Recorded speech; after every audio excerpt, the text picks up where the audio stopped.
He descubierto la guía definitiva para bajar tus tiempos en el cubo de Rubik. Y para dar un poquito más de pruebas, cuando empecé mi cuenta de TikTok promediaba alrededor de 23 segundos y me fue súper difícil ser sub 20. Y aplicando los consejos de este video, en menos de 2 meses no solo logré ser sub 20, sino sub 16 oficialmente. Y ahora soy sub 12. Así que si quieres mejorar tus tiempos en el cubo de Rubik, llegaste al lugar indicado, porque en este video aprenderás cómo reconocer los campos en que debes mejorar, cómo mejorar los aspectos más comunes e incomunes, y al final del video te daré un plan semanal para practicar eficientemente, diseñado por el poseedor del récord nacional mexicano, es decir, notarás mejorías en poco tiempo. Así que sin más intro, empecemos. El objetivo que todos queremos llegar es ser un sub X, es decir, sub 40, sub 30, 20, 10, etc. Y considerando que utilizas el método CFOP, esto es lo que te debes tardar en cada paso con respecto a tu objetivo. Convertir los pasos en imágenes que las puedes descargar usando el link en la descripción. Ahora me preguntarás, ¿cómo puedo saber cuánto me tarda en cada paso? Bueno, es muy simple. Solo vas a una tienda dedicada a speedcubing y te compras un cubo inteligente. Ahí te mostrará cuánto te tarda.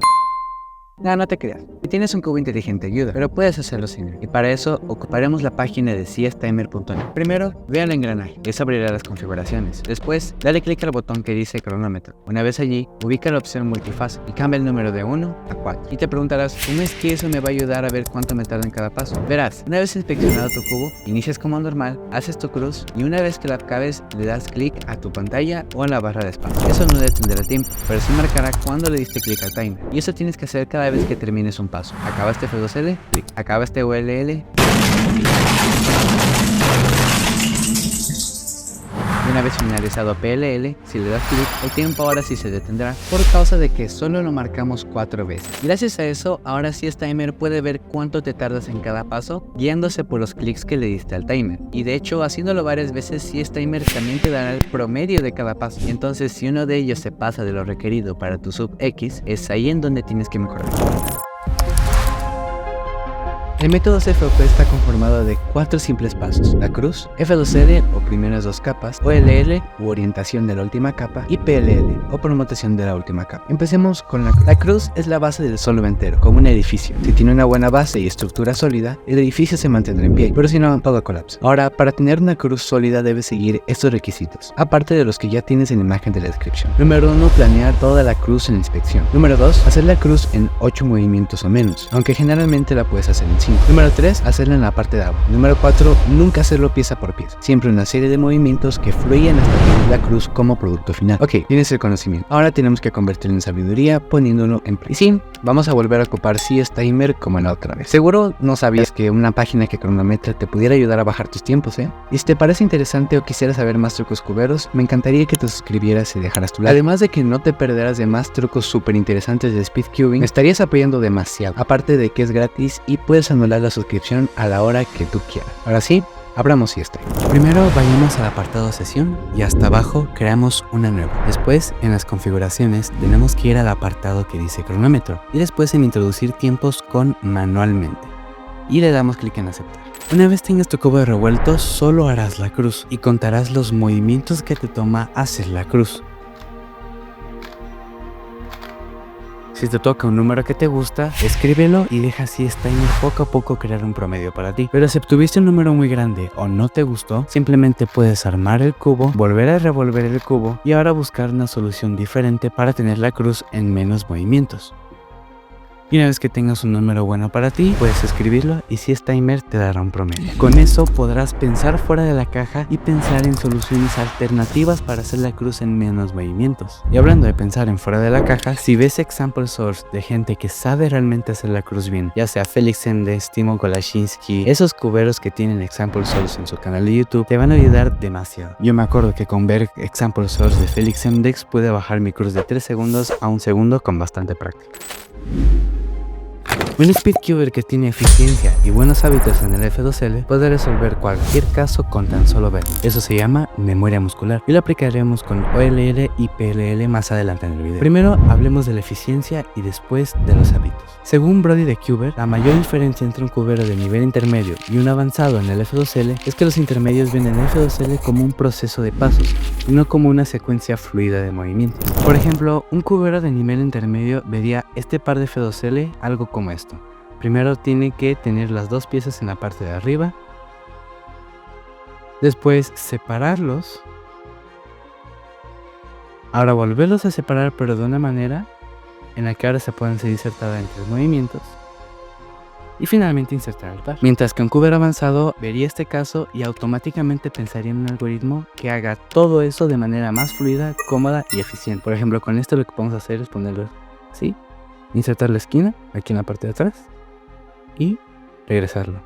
Y así de simple. Así que para tener un F2L avanzado tienes que aprender una forma cómoda para resolver todos los pares, que evite regrips, rotaciones y movimientos innecesarios. Así resolverás los pares mucho más rápido y como consecuencia terminarás F2L mucho más rápido que antes. Y sin duda uno de los mejores dominando F2L es Timon Krasiński, un speedcuber polaco que es top 3 mundial. Por eso hice 2 videos enseñando cómo hacer el F2L como él, así que te recomiendo verlos, los dejaré por aquí. Pero claro, de nada sirve tener los mejores algoritmos si los ejecutas mal o tienes malos hábitos, tales como rotar el cubo de manera innecesaria, hacer movimientos de U innecesariamente, ejecutarlos de manera incorrecta y ocupando demasiados regrips, que es reacomodar la mano. Una regla esencial del F2L es que cualquier par de F2L puede ser resuelto sin rotar o solamente rotando una vez. Con esto en mente, si rotas 2 veces o más para un solo par de F2L, no estás ocupando la mejor solución. De hecho, ese par en el que tardabas como 2 rotaciones, de hecho se puede hacer sin ninguna. Por ejemplo, con este caso de F2L,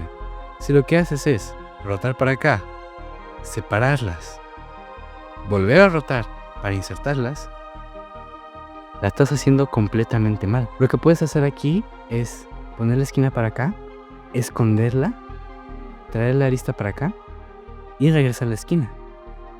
Así haces prácticamente lo mismo pero sin rotar y es muchísimo más cómodo y eficiente. Muchas veces nos pasa eso porque no pensamos fuera de la caja. En ese caso ocupamos slots vacíos de maneras diferentes. Por cierto, si quieres alcanzar un nivel más avanzado de F2L, es muy útil conocer EO o Edge Orientation, que lo explico en el video Haz tu F2L como Timon Krasiński parte 2, que también te lo dejo por aquí. Y si sientes que sigues sin aprovechar tu F2L, mi mayor consejo para todo el video será ve example solos. Gente que es buena en el F2L casi siempre verán lo mejor para cada caso y podrás pensar como ellos, como todo un profesional. También si quieres aprender algún algoritmo, te recomiendo la página de speedcubedb.com. Sin duda es la página más completa para aprender todo tipo de algoritmos. Y mi último consejo para F2L es slow turning o giro lento en español. Consiste en olvidarte de los cronómetros y hacer un solve lento pero fluido, observando qué hay a tu alrededor para hacer la menor cantidad de pausas posibles. Algo como esto. Por ejemplo, voy a hacer la cruz amarilla y la voy a hacer de una manera lenta. Voy a primero separarlas, las voy a tener aquí. Pongo la parte verde aquí. Regresamos y estoy haciendo lento para que ahora pueda ver un par de F2L y después hacerlo fluido. Y con esto ya terminado estoy viendo otro par, como por ejemplo este. Entonces ya voy directamente a ese par. Y ahora ya tengo este de acá. Entonces, ¿qué puedo hacer? Venir aquí. Rotamos. Y ahora tengo este último par. Y ahora estoy viendo qué OLL me puede tocar. Y por último en PLL, pues ya lo puedes hacer rápido porque... Ay Dios. Porque ya no hay nada más que ver. O sea, es el último paso. Si pudieron notar, mi F2L fue muchísimo más fluido que cuando estoy armando el cubo rápido. ¿Por qué? Porque como estaba lento podía ver más. Y haciendo eso seguido, básicamente te vas a autoentrenar para siempre ver más adelante. Y podrás mejorar tu look ahead. Eso te sirve para todo el solve. Y si quieres enfocarte en tu F2L, puedes hacer lo mismo, pero solamente armar la cruz y hacer slow turning con F2L. Y recuerda siempre aplicar lo más eficiente para los pares. Mientras lo hagas, intenta rotar lo menos posible y no ocupar movimientos de U de manera innecesaria. Con eso, estarás puliendo no solo tu resolución, sino tu forma de pensar. Aparte que también estás puliendo tus finger tricks. Pero ese es para otro video. Y con eso acabamos F2L. Pero, ¿estás listo para OLL y PLL?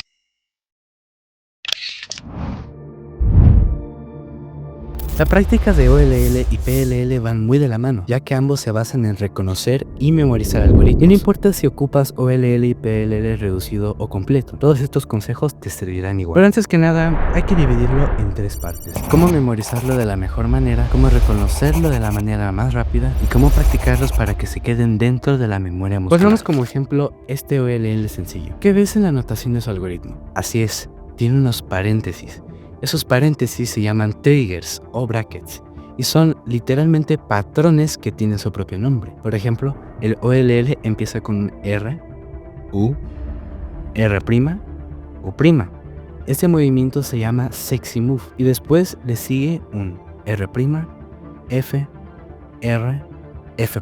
Y ese patrón se llama sledgehammer. Y es así como puedes memorizar este OLL. Lo puedes memorizar como sexy move, sledgehammer. Y es muchísimo más simple. En la descripción te dejaré un video de un canal llamado C3Cube, muy bueno por cierto, en donde enseña los triggers de una manera muy buena. Pero seguramente te estás preguntando, ¿a dónde quieres llegar con esto?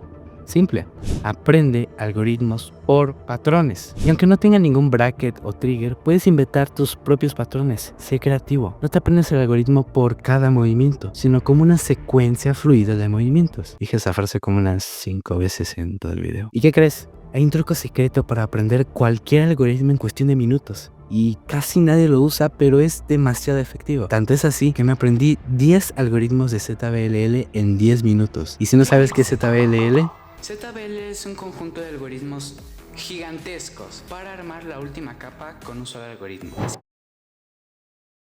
y el truco es nada más y nada menos que darle sonidos a los movimientos. Sí, así como lo oyes. No sé si me lo inventé yo o qué, porque no veo que nadie lo ocupe, pero me sirve demasiado. Mejor te muestro. Por ejemplo, para este caso es la permutación tipo V. Cambias esta lista, por esta lista, por esta lista, por esta lista. Y el algoritmo que me gusta mucho usar para esto es el que va con R y U, que así nada más se ve así. ¿Y cómo te lo aprendiste? Y ya te preguntarás. Seguramente nadie pregunta. Muy simple, yo le asigno sonidos. Algo así. Tun, tun, tun, tun, tun, tun, tun, tun, tun, tun, tun. Lo sé, es raro. Yo soy raro, pero me sirve, ¿ok? Y va que a ti también te sirve. Entonces ese sonido lo imagino en mi cabeza y por eso lo puedo ejecutar sin pausas. Algo así. Lo puedes aplicar con cualquier algoritmo. Por ejemplo, la permutación tipo T, yo lo tengo como así.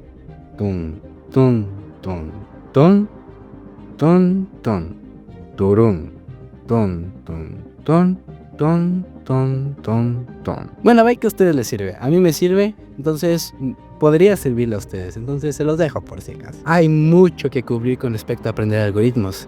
Así que si quisieran que hiciera un video de cómo memorizar algoritmos de la mejor manera, díganme en los comentarios y con gusto los leo. Al igual que la práctica de OLL y PLL, reconocer mejor los algoritmos y mantenerlos en la memoria muscular van súper de la mano. Podríamos compararlo a intentar despegar un avión. Al principio requerirá mucho esfuerzo, pero una vez estando en el cielo, todo se vuelve más sencillo. Aunque no encontré mucha información en línea de cómo reconocerlos mejor, te compartiré lo que yo he hecho para lograr. Para empezar, la mayoría de las veces tu velocidad de reconocimiento de un caso depende en qué tan bien está en tu memoria muscular, pero hablaremos de eso más tarde. Primero, veremos los patrones que tiene OLL y PLL para identificar su respectivo caso. Por ejemplo, el OLL se divide en 15 secciones para optimizar su aprendizaje y reconocimiento. Pero tomemos como ejemplo los casos de C. Estos solamente tienen 2 variantes, así que cuando te toque, puedes entrenar tu memoria muscular, de la que hablaremos más tarde, para que te diga, ok, este es un caso de C. Y ahora, la orientación de las esquinas te dirán qué tipo de caso de C es ese. Por ejemplo, estas están orientadas de una manera que forman una barra. Así que cuando te toca este caso, puedes pensar, ok, este es un caso de C y sus esquinas forman una barra. Y para cuando te toque el otro caso, puedes decir, ok, este es un caso de C, pero no hay barra. Así los podrás reconocer mejor y podrás ejecutar el algoritmo correcto. Otro ejemplo sería con los casos que forman una W. Hay 2 casos, este y este. Con tu memoria muscular puedes hacer lo mismo. Ok, este es un caso de la W. Y ahora, dependiendo de cómo esté la esquina, es lo que te va a decir qué tipo de caso es este. Ok, este caso es de W, pero la esquina no está apuntando hacia acá, está apuntando hacia acá. Así que tengo que hacer este algoritmo. Y haces básicamente lo mismo con el otro. Y puedes hacer eso con cualquier caso de PLL. Por cierto, reconocer los casos de la cruz, por ejemplo, son la cosa más fácil del mundo. Y ahorita te explicaré por qué. Esos 7 casos tienen su propio nombre. Todos los OLL se dividen en números, por ejemplo, OLL 15, OLL 57, OLL 34, entre muchos más. Pero los de cruz son los únicos que tienen su propio nombre. Por ejemplo, Sun, Anti-Sun, Pi, H, T, U y L. Y con tan solo memorizarte estos nombres podrás asociarlo a su caso. Por ejemplo, este de acá es un anti-Sun, como ya lo habíamos mencionado. Así que asociar el nombre con el caso facilitará poder reconocerlo. Y haciendo eso, reconocer los casos de cruz debería ser facilito. Pasemos a PLL. Ahí sí hay unas claves que debemos identificar a la hora de reconocer su caso. Headlights, barras y colores correspondientes, normalmente en arista. Tomemos por ejemplo los casos de la G. Estos tienen 4 variantes, pero cada una tiene sus características, ya sean similares o diferentes. Para empezar, las 4 tienen headlights, son estas dos esquinas de acá. Las 4 tienen barras, normalmente son así o así. Y lo que las hace diferentes es el posicionamiento de las barras y el color de la arista con respecto a los headlights. Por ejemplo, este de aquí es un caso de la GB. ¿Y cómo lo podemos identificar? Por ejemplo, las headlights las tengo en la izquierda y la arista que está acá es opuesta al color de los headlights. Y la barra está a su derecha, la esquina está atrás y la arista está aquí en medio. ¿Por qué dije esto? La arista siempre va a estar en medio. Pero por ejemplo, comparándola a su otro caso, que es la GD, los headlights son lo mismo, parece que todo es igual, pero si te das cuenta, la barra es diferente. Ahora la esquina que antes estaba aquí, ahora está aquí. Y es así como podemos diferenciar estos dos casos. Lo mismo con la GA y la GC. Por ejemplo, con la GA tenemos headlights acá y los colores de acá no son opuestos. Y en la GA, la barra está enfrente. Pero si te das cuenta, la barra no conecta con los headlights, a comparación de la RB, que esta sí conecta con los headlights. Con tan solo reconocer eso ya puedes saber que esta es la GA. Y la GC es prácticamente lo mismo, pero la barra la tienes en la parte de atrás. Y aquí es donde viene un truco súper interesante. Si comparamos la permutación GC con la RB, son muy parecidas, o al menos desde este ángulo. Si te das cuenta, la barra de la RB están conectadas con los headlights, mientras que vimos que la GC no los conecta. Pero ¿cómo los puedes reconocer desde este ángulo?, me preguntarás. Bueno, es muy simple, solo tienes que fijarte en los colores de las aristas de enfrente. Por ejemplo, si el color de acá no es opuesto al color de acá, significa que lo que tienes es una RB. Pero si los colores de acá son opuestos uno al otro, significa que lo que te toca es una GC. Y así los podemos reconocer. Ahí es donde tenemos que ver el color de las aristas con respecto a las esquinas para reconocer un caso. Algunos son idénticos, pero con tan solo reconocer esos detallitos se te hará muchísimo más fácil. Y finalmente, para retenerlos mejor en la memoria muscular, no hay nada mejor que hacer el mismo algoritmo una y otra vez lo más rápido que se pueda. De hecho, aquí lo que podemos hacer es aplicar sonidos a los algoritmos en tu cabeza, que es lo que yo hago. Pero seamos sinceros, ¿qué probabilidad hay de que te toque el mismo algoritmo una y otra vez para que lo vayas ejecutando? Por ejemplo, si yo quisiera hacer la RA, no podría porque ahora ya no me toca la RA, me toca una RB. Y tengo que hacer la RB y así eso, y simplemente no sirve, o sea, te vas a confundir. Así que es por eso que yo ocupo una página para practicarlas, llamada bestsiteever.net/PLL. Déjame mostrarte. Les presento mi teclado. Una vez estés en la página, te va a aparecer esto. En la parte de arriba puedes escoger los casos que quieres practicar. Abajo es el Scramble, que si lo haces en tu cubo te va a dar el caso de PLL. Y dependiendo de dónde estés, ya sea teléfono o computadora, vas a apretar la barra de espacio para iniciar, soltarla, y cuando termines el caso lo paras. Y en el celular simplemente tienes que tocar la pantalla. Así que si quiero practicar, por ejemplo, la NB, por ejemplo, voy a hacer el algoritmo. Y aquí tengo la NB y simplemente aprieto la barra de espacio, lo ejecuto y lo paro. Y como pueden ver, lo ejecuté en 2.28 segundos. ¿Y por qué?, se preguntarán. 1, soy malo. 2, aquí en México hace mucho frío, tengo las manos súper frías. Y de hecho, si te vas al sitio web y simplemente en el URL cambias PLL a OLL, puedes hacer prácticamente lo mismo pero con OLL. Escoge los casos que tú quieras, le das en Train y así de simple. Podrás practicar tus algoritmos de la mejor manera posible. Un bonus tip. Recomiendo mucho ver videos de gente que enseña los algoritmos de OLL y PLL, porque ahí también muestran los finger tricks adecuados y cómo se deben ejecutar para hacerlo de la mejor manera. Y si me preguntas cuáles son los que más recomiendo, son los de JPerm y el de JSQB. Si quieren que haga uno yo mismo, díganmelo. ¡Felicidades! Acabas de aprender cómo bajar tus tiempos de la mejor manera, ¿verdad? Bueno, aprendiste la teoría y un poco de la práctica, pero eso no sirve de nada si no se aplica de la manera correcta, y ese no es el punto. Así que para facilitar bajar tus tiempos, te daré un plan de práctica que asegura bajar tus tiempos. ¿Y cómo estoy yo tan seguro? Bueno, será porque ese plan no lo hice yo. Lo hizo Ángel Sánchez en su canal de YouTube. Y por si no lo conoces, él es el mejor speedcuber de México en 3x3, 4x4 y 5x5. Así que él sabe de lo que habla. El plan lo puedes descargar con el link en la descripción, pero... ay, Dios santo, me cansé de hablar tanto. ¿Sabes qué? Mejor que Ángel les explique de qué trata su propio plan. Se la creyeron, ¿verdad? Aquí es el plan de práctica. Desarrollé este plan de práctica con la finalidad de que ustedes practiquen una semana y que noten mejoras. No quiero que piensen que solamente lo hice así al azar y que puse cosas a lo loco. No, esto tiene un porqué y lo voy a explicar. Como ven, hay partes en rojo. Esto significa que son obligatorias. Si se las saltan van a perder neta mucho potencial en su práctica. Vemos que el lunes debes de practicar cruz y un par. Les estaré poniendo un ejemplo de cómo lo deben de hacer.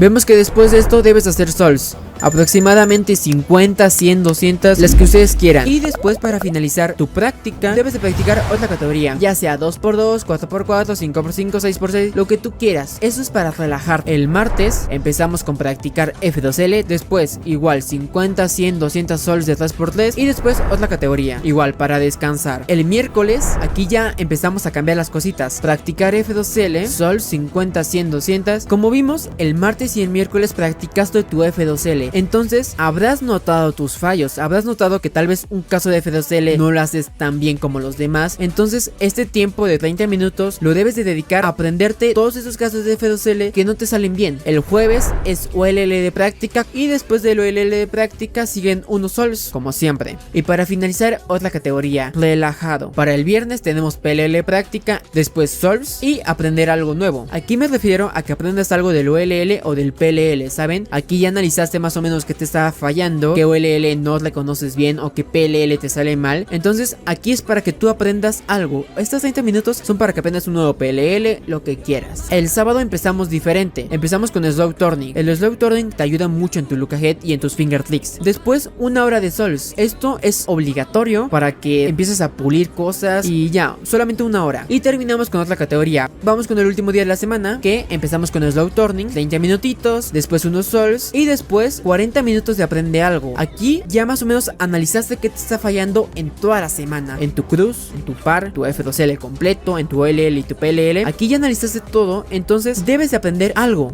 que te nutra, un submétodo, OLL, PLL, F2L avanzado, lo que tú quieras. Pero bueno, si sigues este plan de práctica, te prometo que vas a bajar tus tiempos. Quiero recordar, hay una cosa clave que tienes que saber. Las cosas buenas toman tiempo, que lo que fácil viene, fácil se va. Es algo que te tomará esfuerzo y práctica. Así que si no notas cambios en la primera semana, segunda o hasta un mes después, no te sientas mal. Yo fui a notar mis cambios en 2 meses, pero puede que a ti te tome más y puede que a ti te tome menos. Así que no te desmotives. La clave es tener paciencia y no rendirse. Y no estés haciendo lo mismo constantemente. Haz otras cosas, practica otra categoría y no estés simplemente enfocado en bajar tus tiempos. Ve y haz otra cosa. Por ejemplo, ve a andar de bicicleta, ve a hacer una caminada, disfruta tiempo con tu familia. No estés simplemente queriendo bajar tus tiempos. Distribúyalo bien y verás que poco a poco tus tiempos bajarán. Me la comerán.